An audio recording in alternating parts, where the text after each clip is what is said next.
So, hi everybody, welcome to another Alan Carroll's world famous podcast of Life's podcast.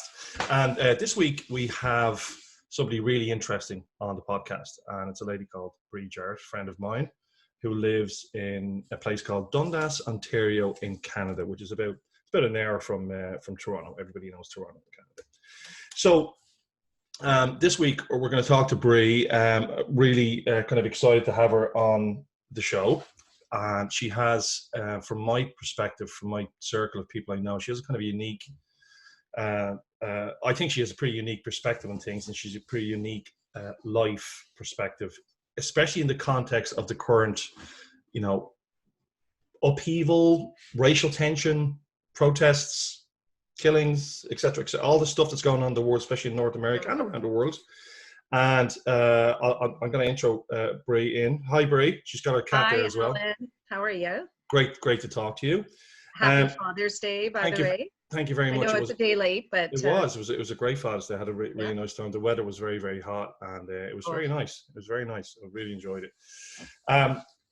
So I suppose we're sitting here. It's a middle or towards the end of June 2020, and the world is kind of changing really drastically and quickly, and I know you have some really, I think, and I'm pretty sure people will agree when they listen to the video and the podcast, and the video will be on YouTube and shared on Facebook and places like that, and the audio podcast will be on Podbean.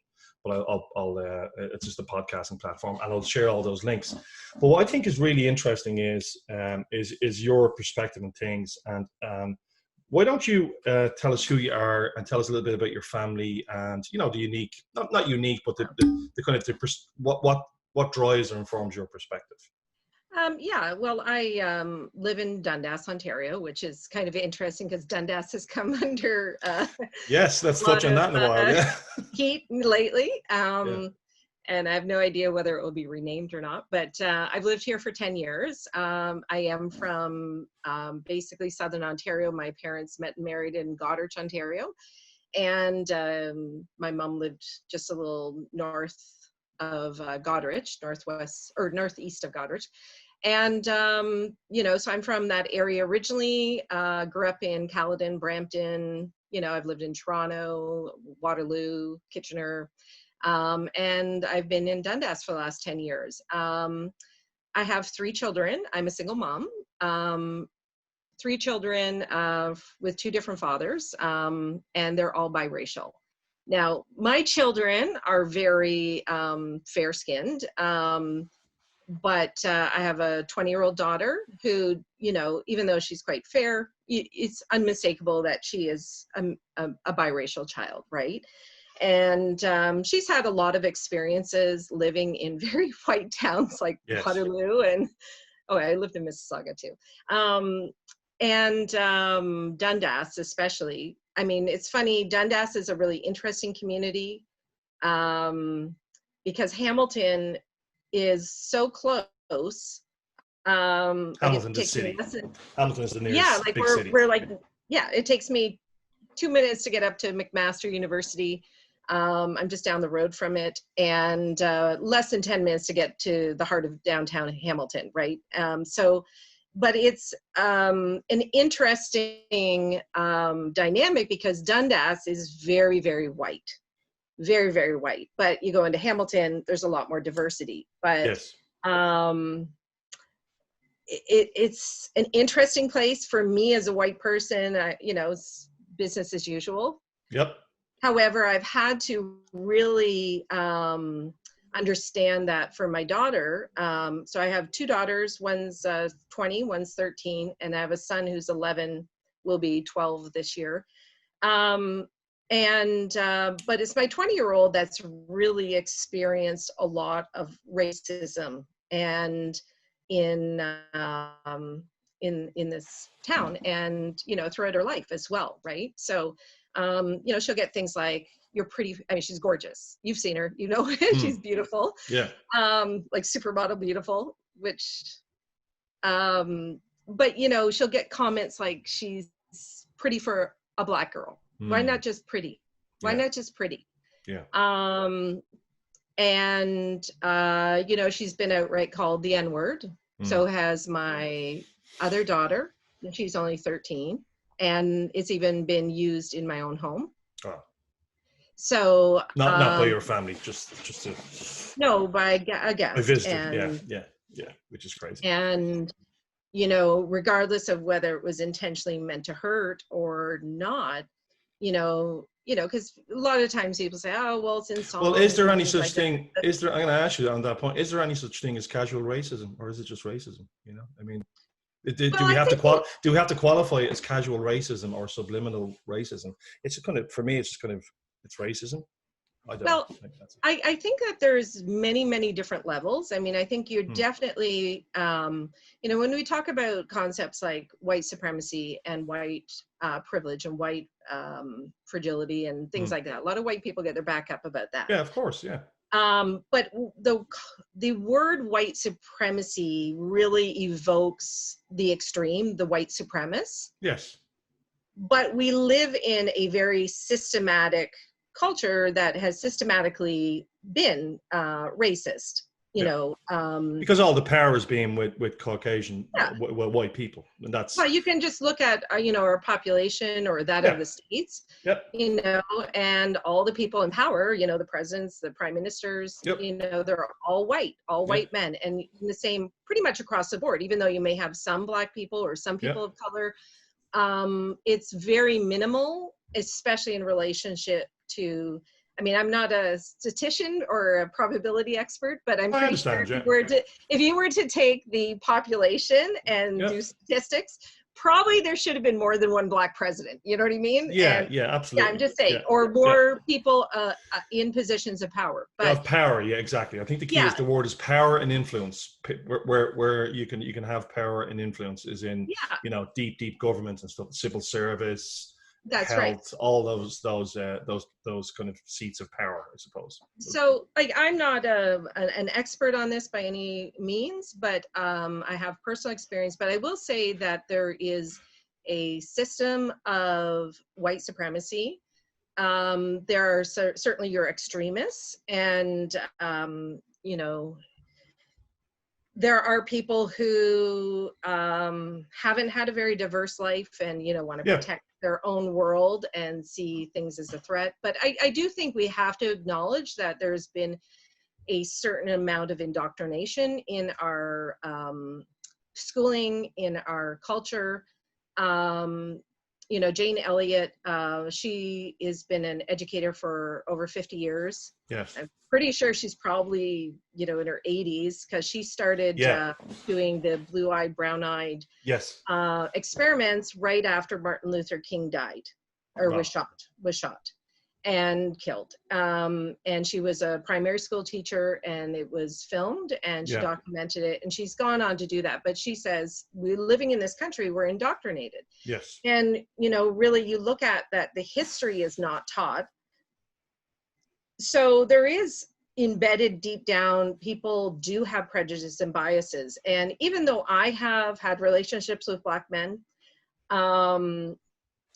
and I have children who are biracial or part Black, the world will see them as Black, even if they're very fair, even though my children are very fair, but they'll still be seen as Black because they'll be put into that category for sure. Yeah. Exactly. And even that statement bothers me. They'll be seen as Black because there's a negative connotation already. Yes, that straight statement away. Bothers me so much. Straight away. Yeah. Right off the bat. One thing I want to talk about, in my personal experiences, again, I'm not an expert, but just to talk about some of my. Well, I think you are an expert in having biracial children, and having the experience of that. So that is that is a unique, as I said, not unique perspective around the world, but it's a little bit unusual, which again is probably a testament to the fact that my circle is too white. Why don't they know more? You know what I mean? So I'm going to self-deprecate a little bit, but I think your perspective is really interesting because you're a mother of children and you have the challenges. And I think, I think I've definitely seen you posting about we'll call this, I don't know, this moment in history that's kind of occurred, triggered by you know, I mean, it's always been there, but triggered by the George Floyd murder, killing, yeah. the murder. So I think it's triggered something in you as well to kind of go, oh well, hang on a second. I haven't been yourself. You haven't been dealing with it, or you know, facing up to people, or maybe challenging. Well, it seems like you've changed your own mindset and kind of. Well, I think that going back to what you're talking about is, you know, is everything racist? And I'm saying there's different levels. Even me as a white person, having had relationships with Black people or Black men, and I'm straight, so only Black men, Yeah. and having biracial children. Yeah. But literally, even I have my own biases. And, you know, I've had many conversations, one with a very good friend of mine, very in-depth conversations in which I was challenged a lot on those. And if I have them, everyone has them. That's crazy. Yeah. You know what I mean? But if you admit to having them, that's even, like, it's amazing. Well, you know, because you could easily use your ticket and say, well, no, I have biracial children or yeah, and Black a lot children. of people do. You're even examining yourself, saying, "Oh, God, I'm not doing a good enough job here. I need to change my perspective as well." Yeah, like Jane Elliott, I posted one of her short videos, and she basically, to a crowd of white people, said, "Raise your hand if you want to be Black." You know, if you want to experience what Black people experience, if you want to be treated by society how we treat Black people, is what she said. Yeah, exactly. And nobody stood up. She said, the fact that nobody raises their hand says, Absolutely. you know what's happening very plainly. You know what's happening. You know you don't want it for yourself, and yet you continue. Why are you so willing to accept that for others? Yes. And to, you know, allow it to continue, right? Yeah. And so, you know, in my experience, like how I would say before the George Floyd thing, you know, my daughter was very, of course, you know, being a 20-year-old, like their life experience is different. Yep. You know, they don't have a whole lot of experience. And if you've had all these different microaggressions and, you know, micro assaults, you know, oh, you're pretty for a Black girl, kind of those types of things, as well as outright racism as well. And those build up as you're a child and they build up within you. It's devastating, you know, and it's really affected my daughter hugely. And I think prior to the George Floyd, you know, I'd be the type of person to say, well, you know, brush it off and pull up your socks, get on with it. Yeah. You know, and don't worry about it, without really truly understanding myself what the real or how this actually affects her. And that's something that I had to kind of come to face. I had to apologize to her as well for it when I started to realize my own biases and my own deeply entrenched beliefs. And even though outwardly, consciously, I didn't think of myself as somebody who had those biases. You want to be the best mother and the best parent you can be. Yeah, absolutely. But they're insidious, and they're insidious because we have a culture that has continued this oppression for hundreds and hundreds of years. And I was actually shocked that I didn't even know that Canada had slavery. Something I've learned very recently, which is shocking that I don't know this. I mean, we all know about how Indigenous people were treated in our country, but even then I don't remember those things being taught in school. Residential school, you know? 60 scoop, all of that. All that stuff. There's a history. And there's a history. And when you really look at the fact that, you know, Black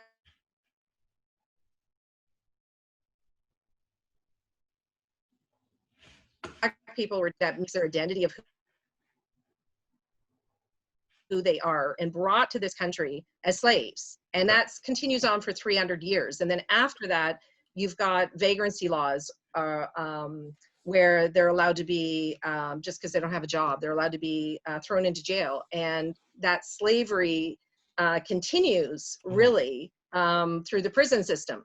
Got it. And they're back on the plantations, or they're mining, or they're on the railroads doing indentured labor. Yeah. And when people finally get out of that, or blacks finally were able to get out of it or stop, you've got the Jim Crow laws, and then Yeah. you've got redlining, and you've got a great disparity where, access and wealth distribution has been greatly diminished. So I think I saw in a video somewhere, I think it was, anyway, I can't remember the video right offhand, but basically that the wheels have been greased for or for white people going up, and the wheels for black people have been greased going down. Got it. That's a And good. That's a good. Good little analogy. That kind of explains it. And I really think that when we look at, you look at people who are adopted, and their big question is, where do I come from? Where do I come from?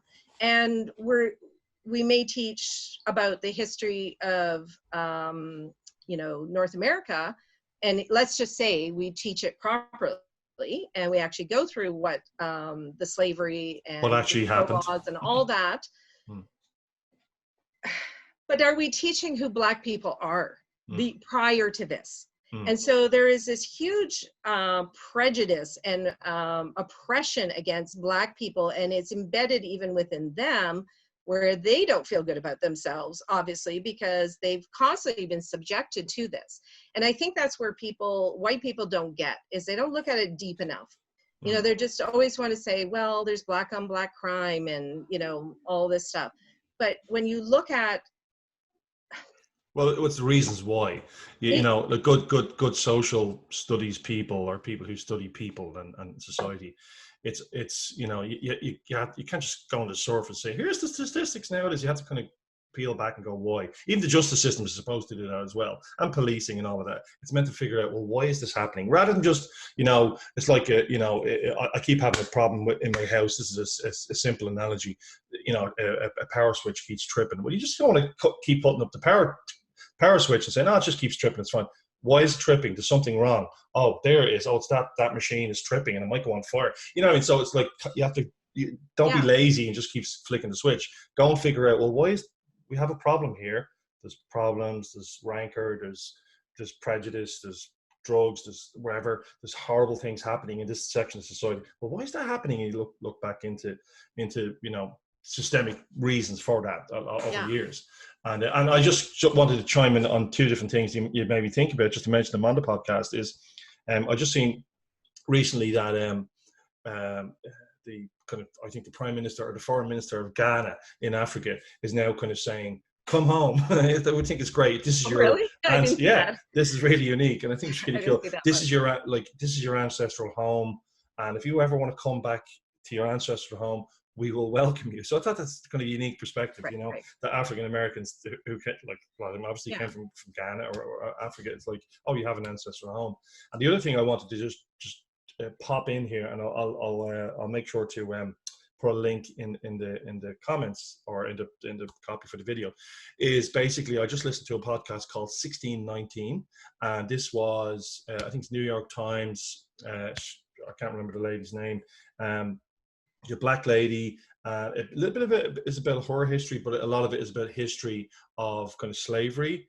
1619, it refers to actually the time when a boat came to North America, a ship, and it had the first 20 slaves, and it was kind of like it was not an accident, but it was like, oh, let's take these 20 people and as currency to buy something or whatever. And that was the first wave. And then the slavers realized, or people realized, oh, we can make money off the backs of human beings. And the horrible scourge of slavery, kind of the floodgates open for as you know, for hundreds of years. So that's one actually definitely you should listen to. But I just wanted to add those couple of things in, and that's about education. And I listened to the podcast, about 5-6 episodes, and I was educated greatly about lots of stuff, Jim Crow laws, as you just said there, and the way the system was set up to grease on the way up, and it's exactly that. So sorry, go ahead.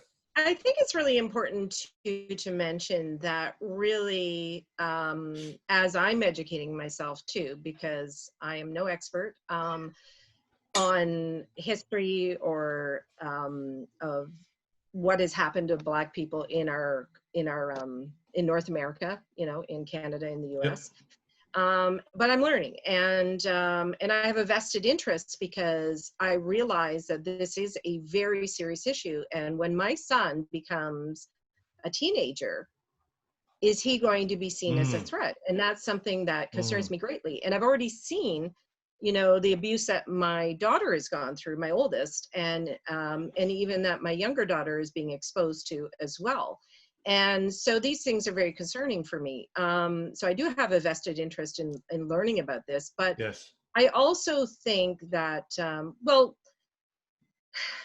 I think it's really important to acknowledge that really, if you look at, you know, Black, Indigenous, people of color from all different races, really in North America, in Canada and the US, Black people are really the only culture or the only race of people that have been so divorced or taken, divorce is not the right word, but they've been ripped away from their own culture, their own language, their own, you know, knowing who their ancestors are. I know who my ancestors are.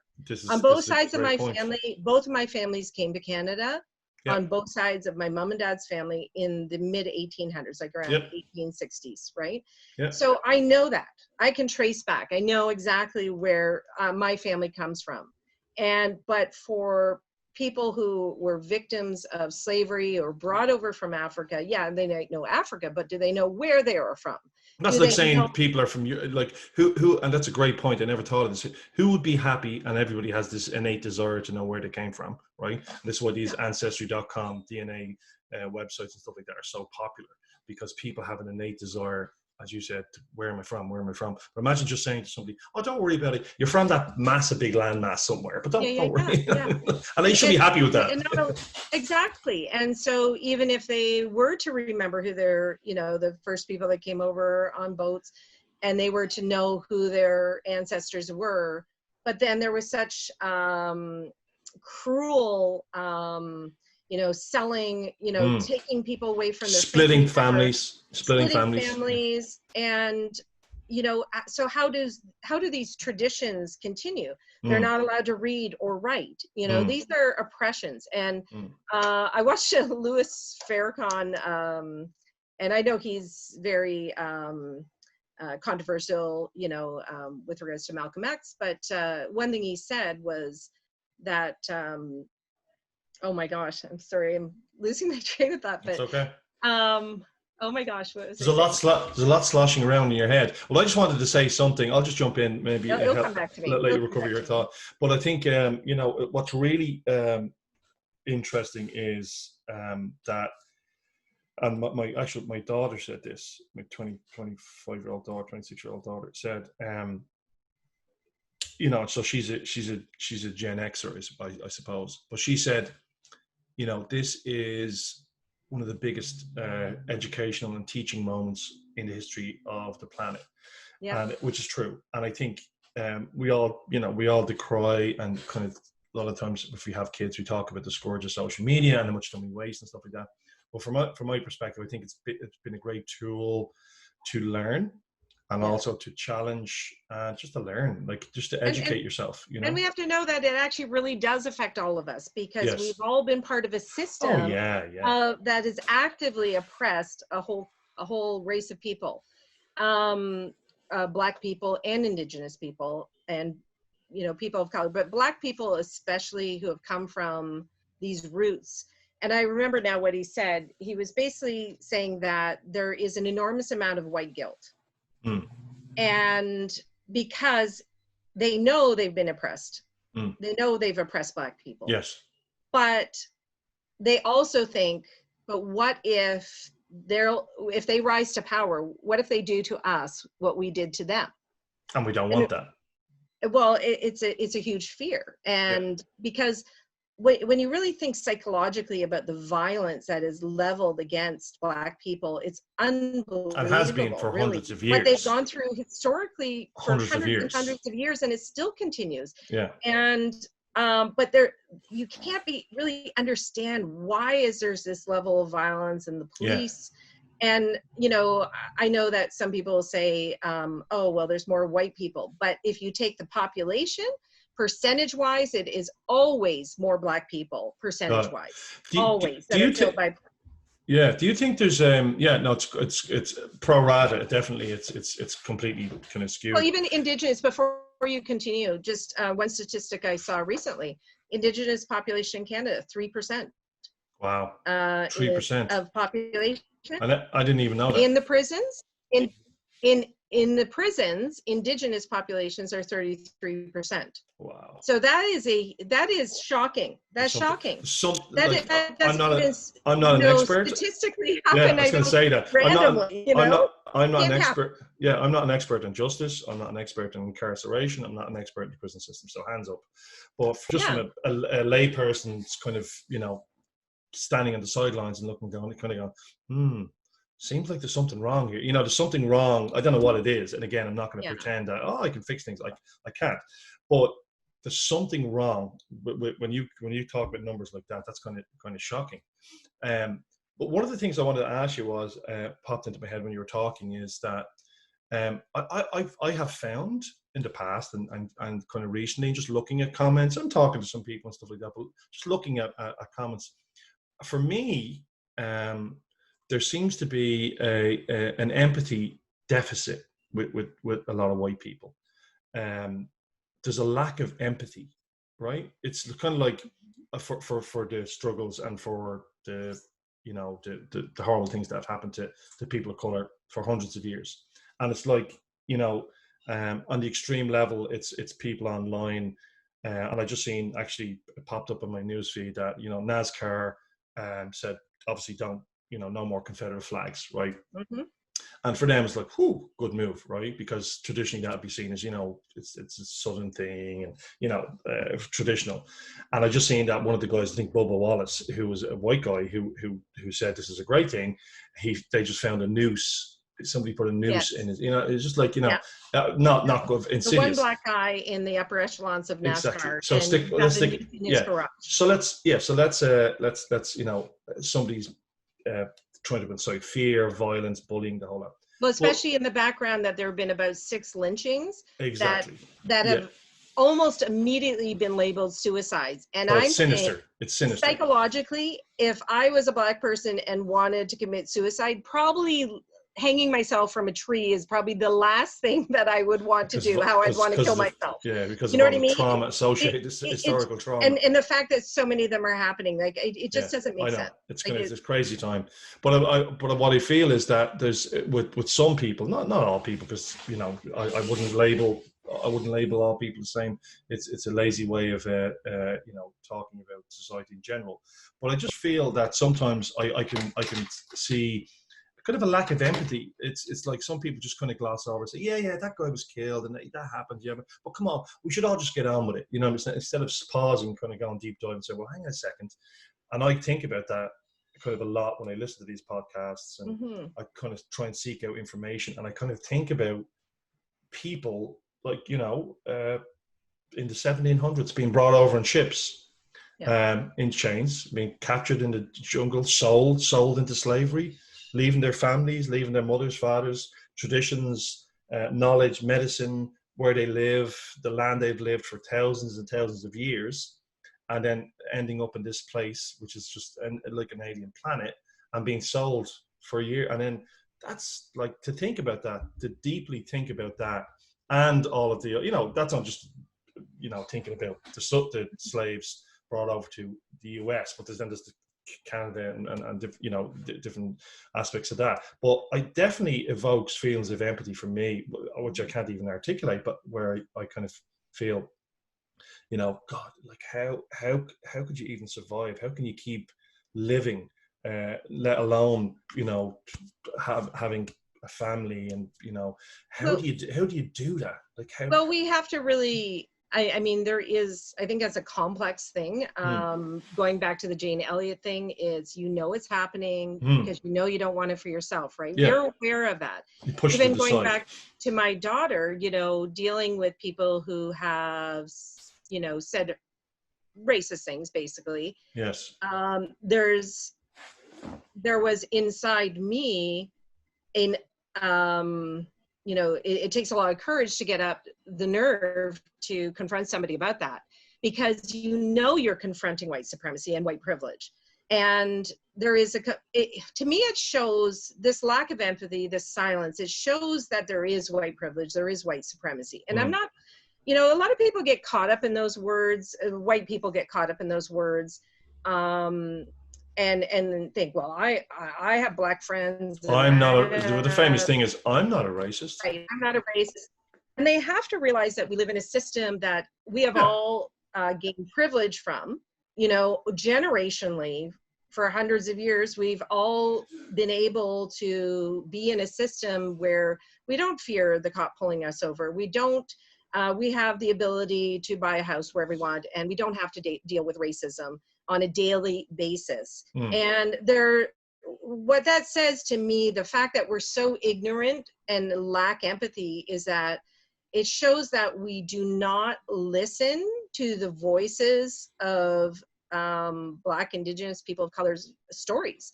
And it's kind of like, I'll give you an example. I thought of this analogy last week, and I thought it was an interesting one where, you know, if you can imagine a boardroom, 10 people in the boardroom, 9 people are white, 1 person is Black, right?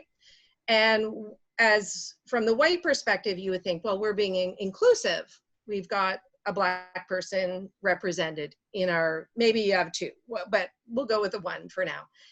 And really the white people are patting themselves on the back. We're being inclusive, but we actually don't really look at the perspective of how that person, first of all, often they're given the burden to speak as the spokesperson for their race. Yeah. Which is not heavy. As an individual. Not as an individual. That's pretty heavy. Right? Yeah. We're able to differentiate as white people that, oh, Joe, you know, Alan, you're speaking not for all white people, you're speaking for Alan. Brie is speaking for Brie. We're not speaking for the entire race, but yet anytime somebody Black does kill somebody or does something or whatever, they're representing, you know, that's a great point. They're suddenly representing the whole race. So it's ridiculous, actually, isn't it? Yeah. And stress, right? Yeah. Also, so from the Black person's perspective, and I can only imagine, I'm in rooms where I'm the one voice of dissent going, hey, I don't agree with all you people. Like, let's talk about something else. And it's a very uncomfortable position. But now you add in all that history of hundreds of years of oppression, and that person has to, I mean, I don't think we give Black people enough credit for how strong and amazing they are, that they, I mean, if I constantly got all this crap that they deal with on a daily basis, I couldn't even imagine. I think I'd go out of my mind, and I'd probably, you know, I can't even contemplate it. I can't. Right. And we actually don't even think about it from their perspective. And because there is this lack of actually appreciating Black voices, Indigenous voices, people of color voices, we actually have to make it our effort to actually seek out their voice first, really. And this is like some of the things I didn't realize, you know, like I like to talk, you know, and I found sometimes I talked over people, you know, and I'm thinking it's just me, you know, I'm having a conversation without really realizing the actual trauma, you know, that people have endured and endure on a daily basis. And, you know, I'm talking to my friend who's a person of color, and I'm not appreciating how, you know, what I think of as just as an intellectual debate is actually very traumatizing because it's much closer. And I think these are the things we need to understand. We actually need to think, what if this was our life? What if we were born out of slavery? Yeah. Our ancestors were slaves and they were denied. They went through Jim Crow laws, and you know, they were marginalized. They weren't allowed, you know, had to fight for their civil rights, you know, university segregation, the whole education, like even fighting for education, you know, it's incredible. Gerrymandering of all of districts for votes. Give white people like privileges and take it away. And so Black people often say we have to work 4 times as hard. 10 times harder, 10 times as hard, you know. So, and these are things we have to acknowledge. And anyway. So I wanted to ask you a little for a different perspective for a moment, and ask just kind of go back to your role, your hat that you wear as a mother. primarily as a mother and as a single parent as well, and a mother of, of biracial or black children, wherever you want to refer to your children as, but children of color.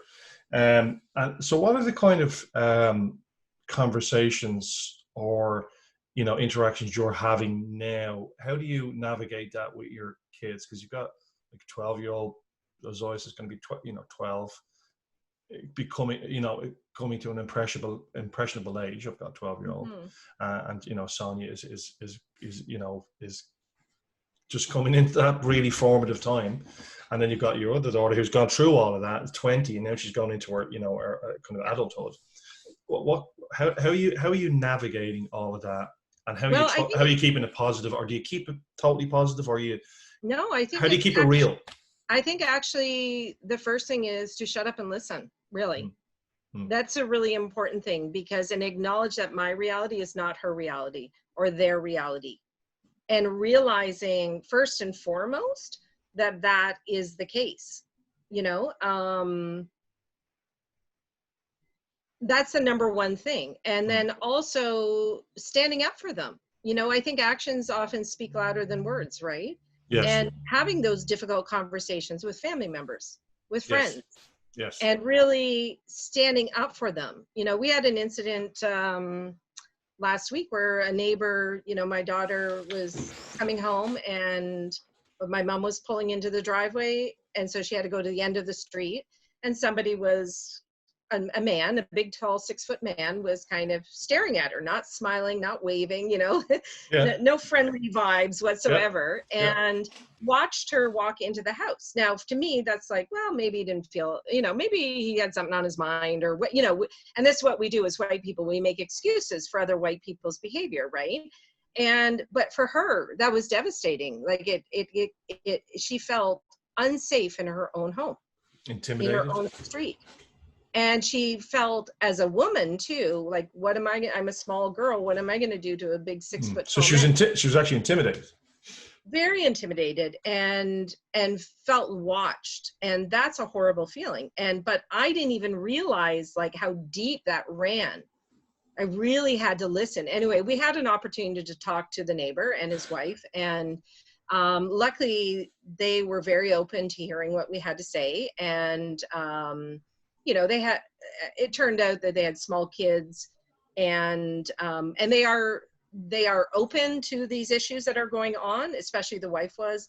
And but these are important conversations to have, but it could have very much been a different one, right? But what's really interesting about that, just from an outside perspective, is I said at the beginning when I introed you, or whatever it was, that your style is to face up to things and talk, and you believe in communicating and talking about things. You're not afraid of that. Well, you probably are afraid of it like anybody else. You overcome your fears, right? It's not that you're not afraid. You're not. You do have the kind of fear and anxiety of that. But that that's called, for me, it's like a micro conversation. And if there was more of those micro conversations out in society, and there's not enough of them going on, I don't know that. I just feel that. That we let things go. I know they're not going on Facebook, because we let things go. 400 friends, and we let things go. A very small percentage of them actually communicate in any way, shape, or form. And people probably see stuff, and they probably in their mind, somebody said, that's really good, but they don't pause and say, I think that's a really good point, or they'll just kind of say, have a conversation about it. It's kind of ghosting, right? And it's just a fear. It's a fear and anxiety of fate, as you said earlier.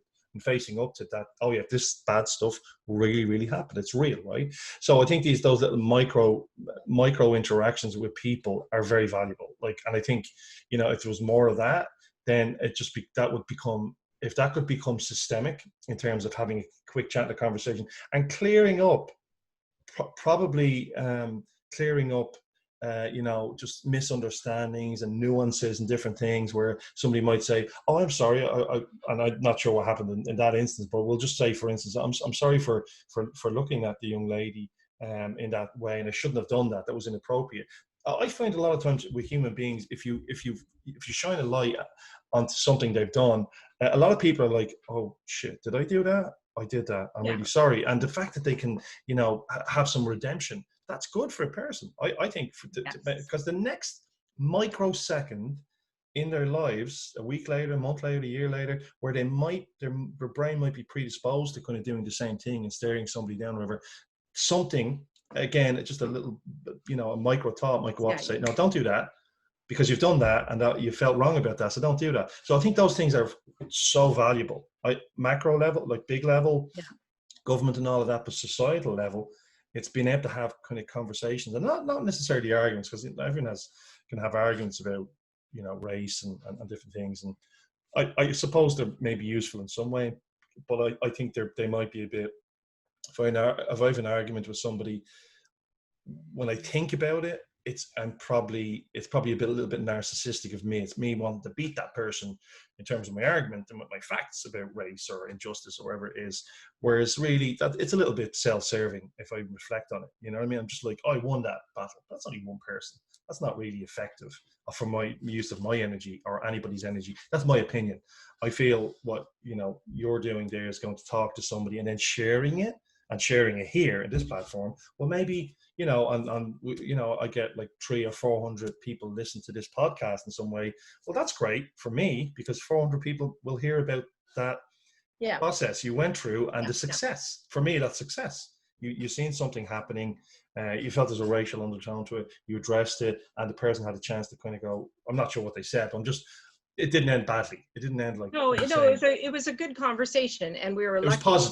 It was positive, right? Yes. And your daughter benefited from it as well. Yeah, and it ended up being a really good conversation, but I've also had conversations that haven't been good. Absolutely, right? Absolutely, and that's okay. That's human being. I will say, I prefer somebody to speak rather than not to speak. Because silence can be it's pervasive. Silence is the worst thing, and insidious, as you said. It's just because yourself in anything in life. Silence is the vacuum, and then things are just infused into the silence by us ourselves. Oh, what do they mean by that silence? One of the main difficulties I think a lot of white people have is that when it comes to this issue right now, obviously the George Floyd, we've had the protests, we've had looting, we've had all defund the police, all this stuff's been going on. But at the same level, there's also been going on in equal measure is where white people are confronted with the concepts. It's not just about rallying against an injustice, but confronted with the concepts of white supremacy, white privilege, white fragility. We have to realize that as white people, we can walk away anytime we want. Black people can't. Black people can't walk away from it. Yeah, never thought of that. Yeah, I'm a single mom, and just to put this, I find myself often when I have conversations with white people having to bring it to conversations of sexism or, prejudice of some kind, even though it's not the same. Yep, it is not the same. But I will say, as a single mom, I've definitely felt the prejudice. I live in a nice neighborhood, and most people are married, to dual income. And I've had my struggles, right? And there is definitely a prejudice in general towards single moms, Yes. And I find myself, that's always in the back of my head, right?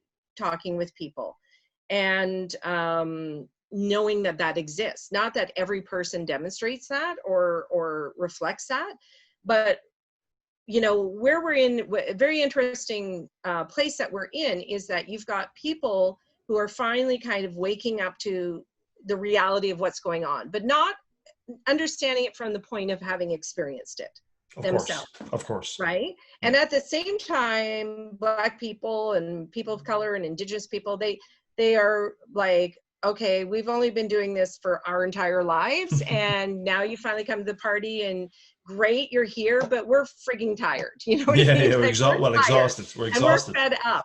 And so there's this dual issue, and it's from my perspective anyway, you have people who are rallying for this, want to be a part of the conversation, but they're also confronted with this angst, you know what I mean? Or, this pushback, so to speak, from Blacks and from other people of color and Indigenous people, because they're like, well, we're here. And they're like, but to me, it's almost like when you go through a healing process as well, you have to speak your truth, right?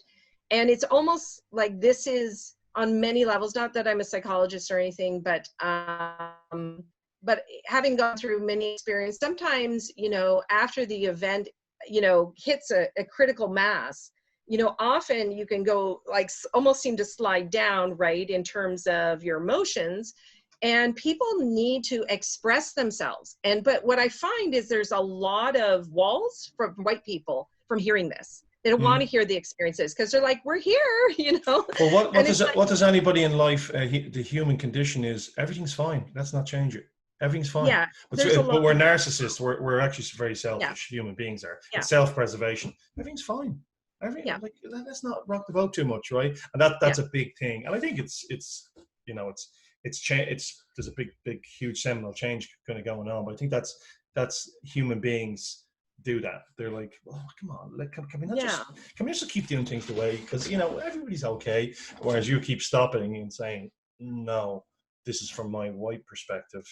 I'm trying to think of it from a black person's perspective, which is very hard to do. If we had walked in their shoes, we would be so traumatized. We'll never know. Tell you. We'll never know. We choose not to because, and I'm just speculating here, I think people choose not to because it's overwhelming. But white people have to understand that, like, even when it came to the George Floyd video, oh, sorry, cat. Sorry, the cat wants to come visit. Hello, That's cat. Okay. Hello, cat. This is Jagger, but he's very skittish. But when it came to the George Floyd video, I could only watch half of it. Once he started calling for his mama, I lost it. You know, I couldn't. Traumatizing. I couldn't, but I had to go back and watch it in its entirety, because that's the least I can do as a white person. That's the least I can do, because I don't face this trauma every day.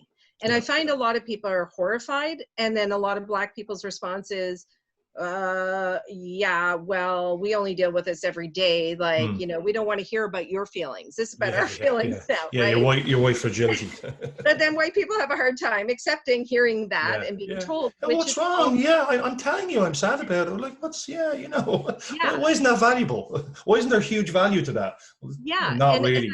And we have to recognize that there is a lack of empathy, and it's got very, very deep roots. Yeah. You know, and I would suggest to people, you know, I've posted a lot of things on my Facebook feed about Jane Elliott, because it's coming from a white woman. Yes. And really, we should be listening to black people, really, and people of color and indigenous people. We should be listening more and really trying to understand what they've gone through, because I can tell you, like, I've been through a lot of stuff in my life, and, you know, it takes a lot of strength not to let that stuff, you know, wear you down or kill you, you know, because, but when you're getting it, just because, like me walking down the street as a white woman, but I'm a single mom, maybe I'm struggling with things or whatever. Yes. Nobody knows that by the color of my skin. No. That's the difference. That doesn't hang over you. That doesn't hang over you. Yeah. That's right. But a black person walks down the street. It's bingo. They could be like you know, Neil deGrasse Tyson. Yeah. You know, you could be astrophysicist. Got it. But you don't know. All they see is he's black. Color. Yeah, you make it. Right. So it's and then big change. One other point I also want to make is, you know, I've had some people say, "Oh, I hate where, you know, you're calling out white people and blah blah blah," but we have color. There's nothing wrong with it. You know, we all are different. You know, we don't want to all be the same. You know, we're men, we're women, we're tall, we're short, we're, you know, we have different characteristics. We're young, we're old, you know. So all of these things actually are, you know, people shouldn't get their panties so much in a bunch, so to speak, because, you know, stop making everything personal. Listen, learn, listen to stories. Well, learn is a big word. I totally agree. It's learning. And if you can learn, like any of us in life, you know, you stop learning in anything. And this is obviously really important right now. If you stop learning, you kind of stop evolving, I suppose, and you stop kind of living. Yeah. You can't just stop. Oh, I'm 40 years old. I'm going to stop learning. You don't do that. That's not the way, you know, that's not a healthy way, I think, to kind of live your life. You should always be open to learn. And I think and by learning, you learn new things, new concepts. And then learning helps you, educating yourself and learning about the past informs your perspective or view of the current events and what's going on, and trying to understand it in a tiny way, how black people and people of color, indigenous people, how they feel in a tiny way, because I'm never going to profess that, I'm going to figure out how they feel. I'm never going to feel how they feel. Yeah. But if I can just try to increase my kind of, my empathy and try and increase my knowledge a bit, and I can't inform myself about race and race relations through experience, because I've only got a white experience, which invariably is a privileged one. So I can't do it through experience. That's impossible because I'm white.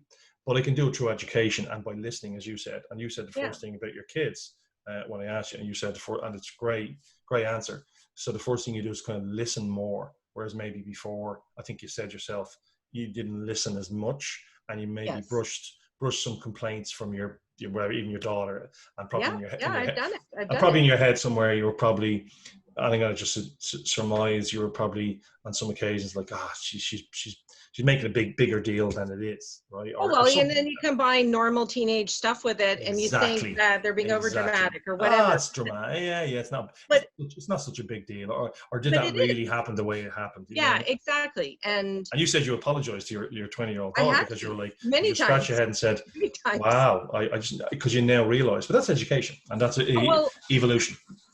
You know, it's funny.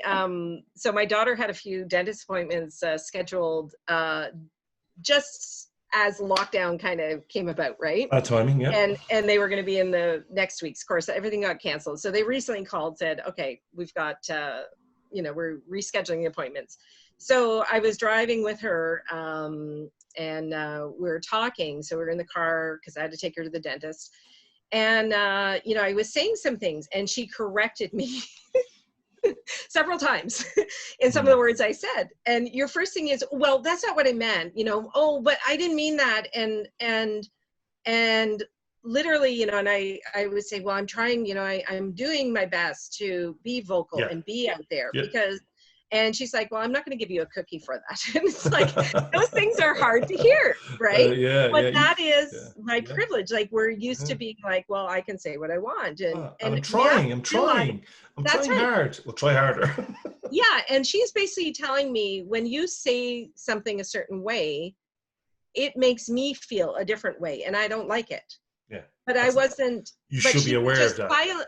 But here's the thing. In my daughter's case, she's told me many times that, somebody comes up and says, oh, you're pretty for a black girl or something like that, right? Or says something about her hair or whatever. Her response is generally, thanks, or just going quiet, right? Because for her to challenge it becomes a very, now she gets labeled as aggressive. And we have to acknowledge that we have put people in a position, like, I, as a white person, shouldn't be the one on this conversation. Like, it should be somebody's black that should be. But I am going to use this platform as a white person, because I have that privilege to say the things that I want to say, because I've had to pull my own self up by my bootstraps. Well, to be quite honest, it was many conversations that I've had and friends that loved me enough to take me to task for it because I wasn't getting something, you know what I mean? And good friends. That's a sign of a good friend. And I've had conversations with, on different groups with people of color, and listening and having conversations and having white people come back and there's things like tone policing, where they're like, oh, well, that's the thing I knew it existed in some way, but there's so much information on tone policing. But it's basically saying, well, if you just calm down, we'll listen to you.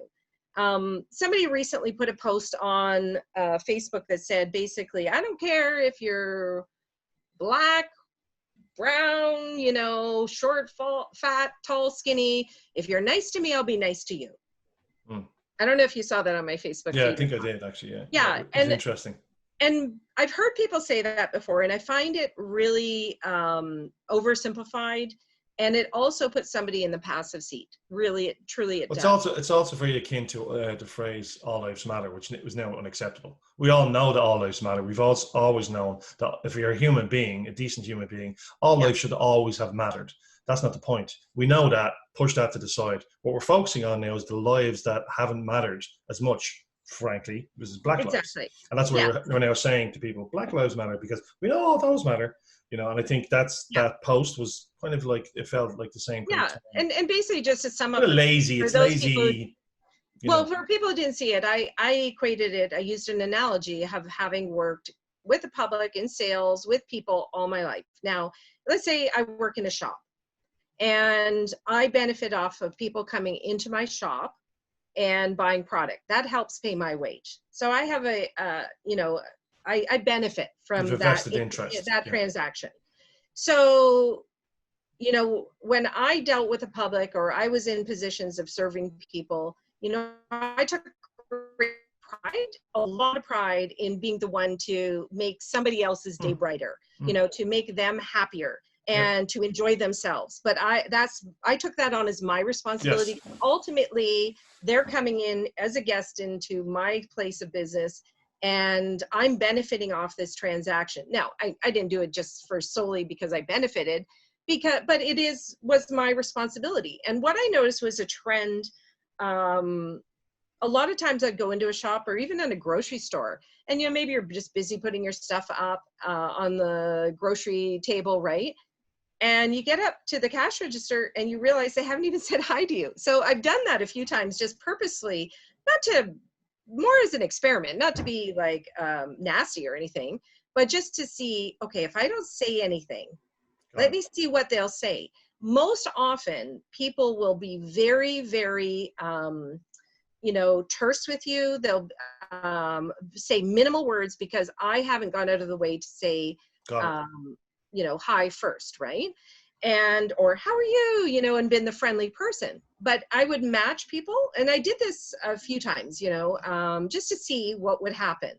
And it was really interesting that I kind of got labeled like the problem child, you know what I mean? Yeah. When really it was a very privileged place that they came from, that I'm coming in with my patronage to spend my money in your place of business, you're benefiting from it, and you can't even say hi to me, smile at me, right? Yeah. Right? And so I had to use this analogy in this particular post, and just to reiterate it, is basically, I'll be nice to you if you're nice to me. Whether, and really the problem with that statement though is we as whites benefit in our society more than Black people do, for instance. And really, it also puts them in the place where they have to do all the work. They have to do all the work. So it also means that they can't ever be upset or hurt or angry, or they can't be anything but nice to enjoy the benefit of having empathy and compassion and understanding and any other thing that we would normally give people. Are you having a bad day? What's going on? You want to talk about it, or maybe make a joke and make them feel better, but immediately we associate, Black hurt, Black anger, Black frustration as violence. Yeah. And that is a problem. And so we have to understand that because I've heard it said so many times that if I'm nice to you, if you're nice to me, I'll be nice to you. Well, how about you be nice first? You know what I mean? Take the initiative. And continue being empathetic, continue being compassionate, because you're going to educate yourself about the history that Black people in this country and the US have gone through, and Indigenous people and people of color. We really have to begin to take responsibility and understand that, they might not always be nice, but most people, but that's part of the healing process. They have to get it out.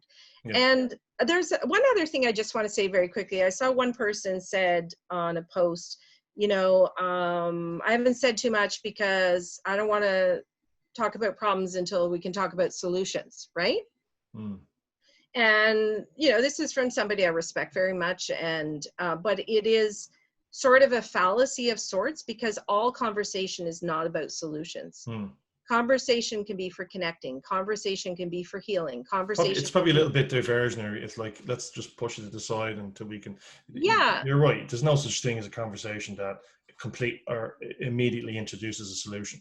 Conversations are a constituent part of finding solutions. They can be exploring. They can be just venting. They can be, sometimes you just need to talk to somebody about your feelings that you've gone through. They aren't all about solutions. No. And we have to understand that when we are looking at this black-white issue, you know, in our country. And really, you know, I say Black, Indigenous, people of color, but really Black people, Black Lives Matter makes it's really important because they haven't mattered. In fact, they've been systematic. Like even you look at the war on drugs in the 80s and 90s, you know, budgets went, you know, tripled, and drug use became criminalized. And it's like, you know, for the statistics are like 1 in 112 people, white people are going to go to jail, but it's like more like 1 in 14 for Black people. Yeah. That's a huge discrepancy, right? That's crazy. And so again, you know, you've got people who dealing with issues where they haven't been able to build up wealth, and they're dealing with poverty or lack of opportunity or lack of education. And,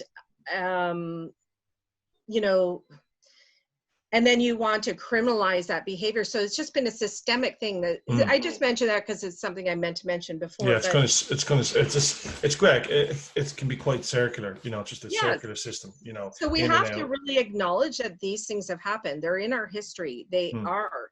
And, you know, and now, like, just to circle back, I'm in Dundas, Ontario, which is now under fire.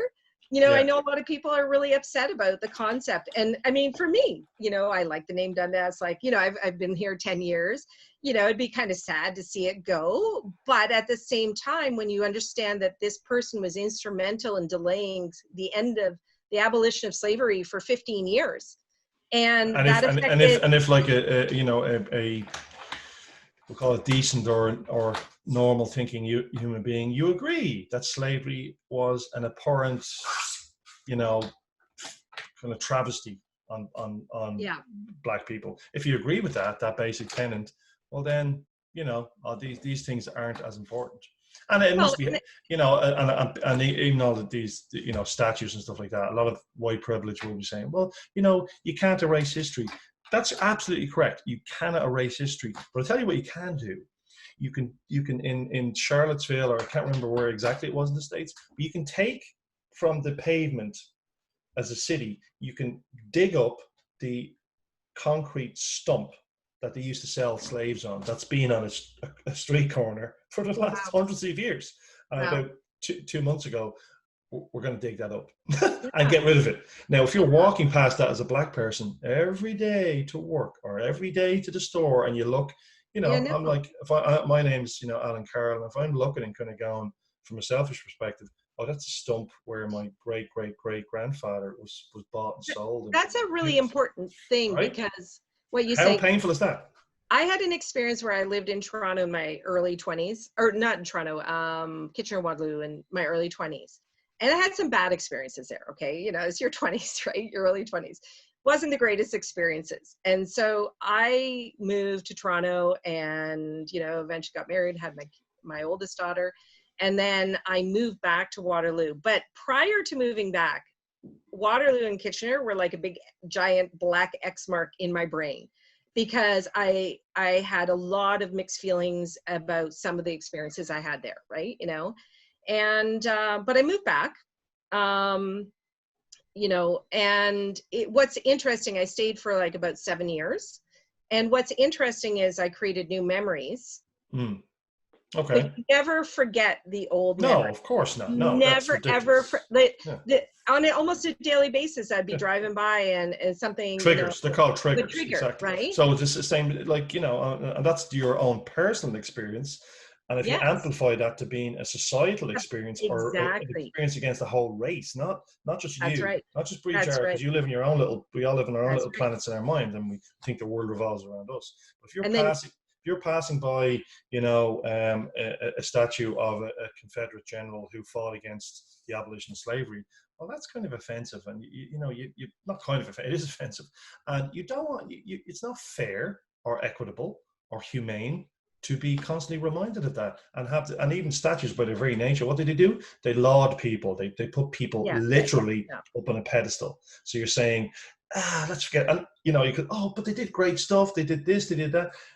Yeah, it doesn't really matter. You know, lots of criminals and people who did horrible things in life also did, you know, maybe helped an old lady across the road every now and again. So, Yeah. you know, you got to be judged by your actions, all of your actions. Well, I mean, right? it's such a history of such horrific It's horrific. injustice. It's horrific. And Lack of justice, and horrible Yeah. atrocities Yeah. against, you know, human beings. I mean, too many to even. It's just overwhelming when you dig into it. Exactly, You know? and to continue to have these things. So, you know, It's but a big change. It's a big. It's a bit. I mean, from my perspective, you know, you know, you hear the word change is it's a malleable word. It can be big change, small change, wherever. But when you have the Defense Secretary Esper in the States, and I think the General of the Joint Chiefs of Staff Milley saying, "Oh well, these 10 military bases we have, we're open to changing the names," and they say that very early. And I'm not extolling the virtues of these people by any stretch of the imagination, but I'm just observing what they're saying. And when they come out to represent the army in the States, which is a big thing, to say we're open to changing all of these names, because a lot of these yes, bases like were named Fort after Bragg and stuff Fort like Bragg that. Confederate Yeah. generals who fought against the United States Army. Would be good idea, and fought against the abolition of one of the big things was the abolition of slavery, because slavery was about Did you just money. give me the finger? Did No. you just give me the finger? Finger. Sorry. But they fought. Yeah, they fought. Just trying to be funny. Just trying to be funny. When I stop the video, I'll do that. No, I'm joking. But they fought against slavery, which was all about money and all about even people's flesh, people's black flesh was the currency, right? But I want to encourage you and anybody who's listening to listen to that 1619 podcast. And I think what I wanted to kind of do to wrap up to say, as I suspected, it's been a very informative discussion, and I just really hope people get kind of, you know, a little bit of education from you, from your perspective as a mother of children of color. There's a perspective there. It's been like the way I think it's really great to talk to somebody like you, because you're not sitting there saying, well, I've always been well informed, well educated. No. I've always worked in I've always done everything correct in relation to raising my children. You're mature enough and intelligent enough and you know, compassionate enough and empathetic enough to put up your hands and say, I've done some things really, I haven't played this right in relation to my own children. And they're your own children. So you're brave enough to say, I got to change. So if you can do that. Anybody can do that. It's really important to understand too, like I told you, you know, I've had relationships. It was funny, like I've had friends who say, oh, Brie likes black guys. Well, actually, no, I've dated probably equal amounts black guys and white guys. Yeah. But you do start to get an education. And I think why I chose to have children with black men, not white men, though even though I've dated pretty much half and half, is because you start meeting the family and you feel the prejudice, you feel the racism, and your mind starts to open up, right? But I would say for the last 30 years, I have had people, you know, especially my relationships didn't necessarily end up with, you know, happily ever after, but, you know, and sometimes I think, you know, they did things that were kind of, you know, not so nice, but anyway, but I find people would often say, oh, he's a black guy. He's a black guy. Interesting. Right? And I've been dealing with that for about 30 years in my life. Should have known Brie, he's a black guy. Yeah. And you know what? It's a terrible thing to say. As a person who tries it's a terrible thing to say. It's horrible. But I still wasn't experiencing racism directly towards me. You know, I'm being, as a white person, I'm only witnessing it. Yes. But I've experienced that. And one thing I wanted to just say in closing is that, you know, like with regards to that situation, I tried to take responsibility for my own actions. And I think that, you know, with the issues that I had in my life, I probably would have attracted a very similar type of person, whether they're white or black, right? So I have to take responsibility for my own actions. And I've never seen it because, that's, you know, a quality for black people, right? You know, it's, and we really, I think what I want to say is that I think we really need to understand that, you know, there's a lot going on, and we have to, if we're interested in being part of the conversation, that we have to actually explore a little bit more We have to educate ourselves. Yeah. We have to do a lot more listening. Yeah. And that it is a very complex issue. It's not about, it's not simple. It's not simple. I know some people are just like, their whole focus is whether it be the statues or it's defunding. No, it's not simple. It's complex. And they just want to focus interwoven. just on that. And it's not. And it's a long process as well. Or on the politics of things. And it's not simple. No. And, you know, and we have to really make a concerted effort to understand that we have all been a part of this system. Even, well, just in closing, I'd like to just say this. How many times, you know, people say like, you know, do you have any Black friends? Do you have any people of color in your life, you know? But have you ever been to their home? For dinner. Because the white privilege is you know, we invite them to our house, but do we go into their? And I think a lot of people I can see, I won't make sweeping statements, but I'll just make observational statements. There's a kind of a tokenism about, I know, you know, it's a kind of a common trope white people use. And it's all about guilt, really. I think you said it earlier. It's all about guilt. It's an inherent guilt we have somewhere in our minds. We know that we haven't stood up to this and we haven't spoken out. And it's about well, I'm not racist, first of all, because nobody likes being called racist. No. Well, most people, and then it's like I mean I have Black friends, or I know Black people, and then I seen somebody online saying, okay, next question should be, what's their names? Okay, blah blah blah.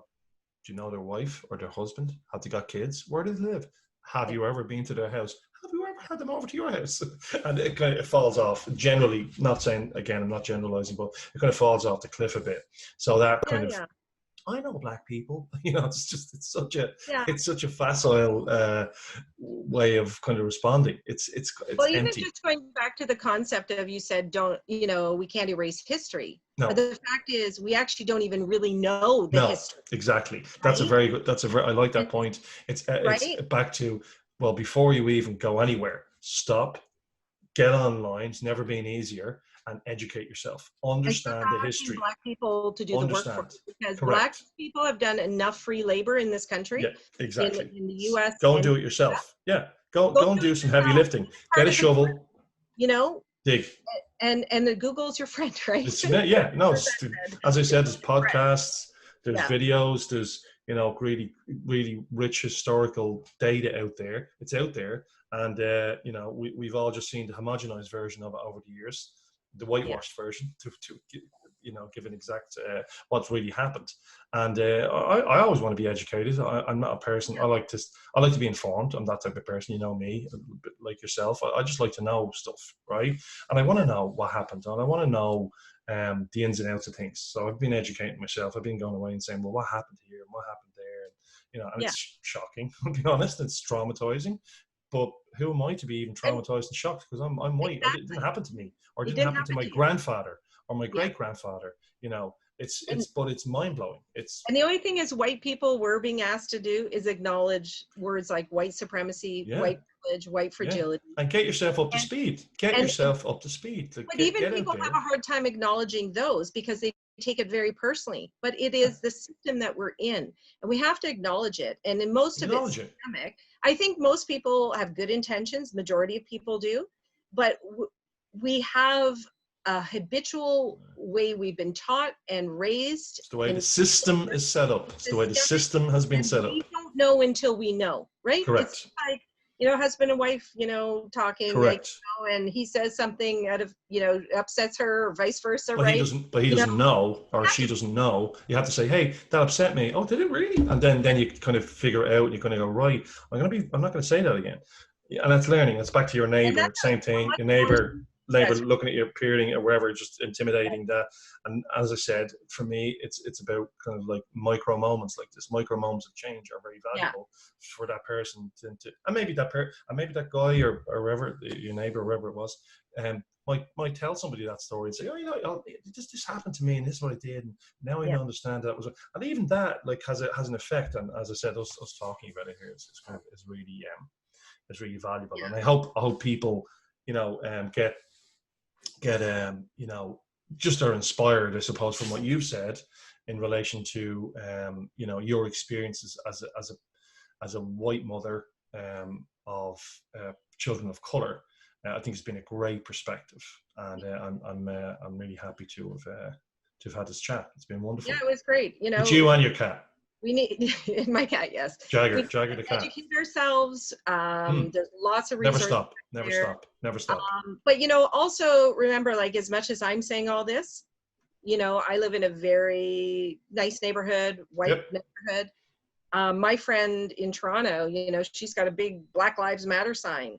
I'm hesitant to put that up in my neighborhood. So I've got work to do. We all have work to do. It's like peeling an onion, you know, and we have to just keep many layers. Yeah, I like that. That's a good one. That scares me to put, you know, that up on my, because now I'm really, you know, making a stand. But really, I need to do something like that, right? I need to actually, but you know, there's this, I just want to mention this one last thing is that, you know, white people have that ability. Like if somebody meets me, just me, they don't know my kids, they don't know my history. I often am treated very differently from when they know that I have Black children or have had relationships with Black men. That's so interesting. You know, and we have to acknowledge these things. It's like me putting that sign out, you know, I'd be basically saying this is where I out there. Yeah. And it's confrontational to a lot of white people. And we have to ask ourselves why, you know? And if anybody takes anything from that is just, you know, have the courage to talk, you know, and even if it's not right, don't be afraid of making mistakes. And even if it's uncomfortable. And learn words like, wow, I never thought of it like that before. Or, that's something. That's a new perspective. Or no, you know, instead of always this need to be right and to convince other people of your truth. Like this is a much more complex issue than a husband and wife not understanding each other. This is a very deep and complex issue. And even if we don't have any Black friends or Black people in our lives, it affects everybody. And we're going to have a better world when we deal with these issues and we heal. I believe so. Yeah. Anyway, okay. I could probably keep on amazing. That's been amazing. Well, that's been amazing to talk to you, Brie Jarret, in Dundas. And so as I said, if you're watching the video, you can catch the podcast on Podbean. I'll put all the links down below. And it's been great to chat to you. Thanks for your time. Very lovely talking to you as well. And here's the next time. All right. Take care. Bye. Bye.